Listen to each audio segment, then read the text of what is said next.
Subudan namlı əsərdəki ən küçük düşmən, yəni Liangshan kölünün, Liangshan'daki batırlarının uğraşılğan yekmiyek batırlıqdaki ən küçük düşmən kim o? Shivengong. Bu Shivengong bir oxulan bu yerdeki Munar yötküyücü Hazret Chougay'ını öldürüp atqan. Şundan Chougay ölgəndən keyin Liangshan qalayımqan bulub, bu yerdə ataman kim buludu? Shivengong kim tirk tutsa şu buludu. Bırak Songjiang'ның bu uğrunda belgisi yok. Şundan bu yerdə Hebeylik bozulpar Lu Jinyini başlap çıxdı. Hem de bu yerdə Shivengong'ның marti zatı qançalik yuqri degan vaqtning o'zida Songjiang lashkari başlap kelib, bu yerdagi Shivengong'ni tirk tutib, Chougay oqsoqolining uchini olamayız, qissasini olamiz degan vaqtdagi tuzgan sap shakli qarab beqinglar. Eng oldida piyoda lashkarlarning oldiga Guldar Shayx Lu Jishin bilan yo'lbos el turgan Batir Wu Songni ikki sap tuzib oldiga chiqarib qo'yibotdi.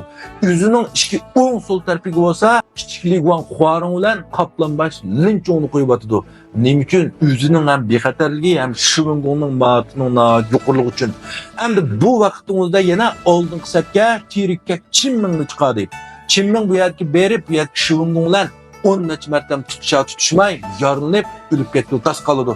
Shuning bilan Qinming kim qutqizdi degandan keyin bu yerga kichiklik Wang Huarong Beyfa Beyzhong atilgan Huarongning o'qini qarsang Shivengong osallam to'sib oldi. Shivengongning bu zarlik o'qini Hebeylik bozulpar Lu Jinyini tar to'sib olganini ko'rib hammanglar voy deb ketgan. Amniyat mer qarsanglar Huarongning o'qini bu yerga Shivengong hech qancha kuchmay to'sib berdi. Ham shundan bu yerga Qinming chekinchi fursat chiqqandan keyin Lin Chong bilan bu yerga Huarong ikkisi tang chiqib Shivengong bilan tutishdi. Bu ikkisidan bir 20 marta atrofida tutishgandan keyin Shivengong bu ikkisi tang kelanmaydiganligini bilib qochmoqchi bo'ldi. Orqa sapda bu yerga Wu Song bilan Lu Jishin buni tutmoqchi bo'ldi. Biroq bu 4 odam bostirib kelgan ahvol ostida Shivengong yenilib qochib keta oldi. Demak, qarab beqinglar.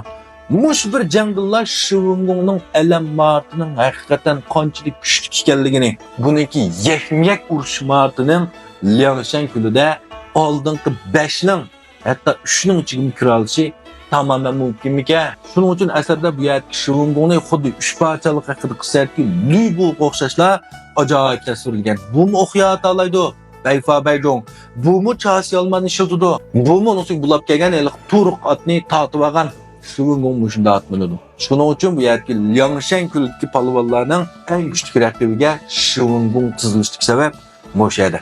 Çanalarma Undaz piğnunçuga subudan qatar suallarınızı qaldırıb qoysanlar oldu. Davamlı ortaqlaşmamız. Rəhmət.